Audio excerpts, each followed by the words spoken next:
здание горит какая-то. Момент взрыва попал на камеру очевидцев. Пожар начался этой ночью на станции техобслуживания в Махачкале. Затем произошел взрыв, и огонь перекинулся на заправку. Горело больше 500 квадратных метров. Огонь объял несколько авто, которые находились на АЗС и проезжали мимо, в том числе микроавтобус, где были дети. Сегодня весь день спасатели разбирали конструкции и искали пострадавших. В связи с трагедией Рустам Минниханов направил главе Дагестана Сергею Меликову телеграмму. В Татарстане глубоко опечалены известием о многочисленных человеческих жертвах в результате взрыва на автозаправочной станции на окраине Махачкалы. От имени жителей республики, от себя лично выражаю искренние соболезнования всем, кто потерял в огне самых близких и дорогих людей.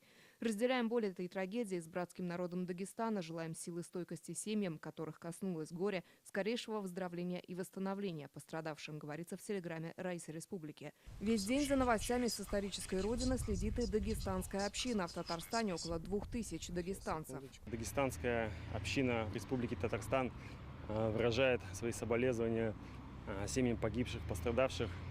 Мы знаем, что 15 августа в республике объявлено днем траура, приспущены государственные флаги, в городе отменены, вообще в республике отменены все развлекательные программы. Дагестан скорбит, врачи борются за жизнь пострадавших. Соболезнования выразил и муфти Татарстана. Мусульмане республики разделяют эту скорбь и боль утраты и желают им мужества и стойкости. Сочувствую также всем пострадавшим в этой трагедии и желаю им скорейшего выздоровления, отметил Камиль Хазрат Самигуллин. В Дагестане сегодня день траура. Следком возбудил уголовное дело по статье «Оказание услуг, не отвечающих требованиям безопасности». Лина Изнатульна, Алмаз Заединов, ТНВ.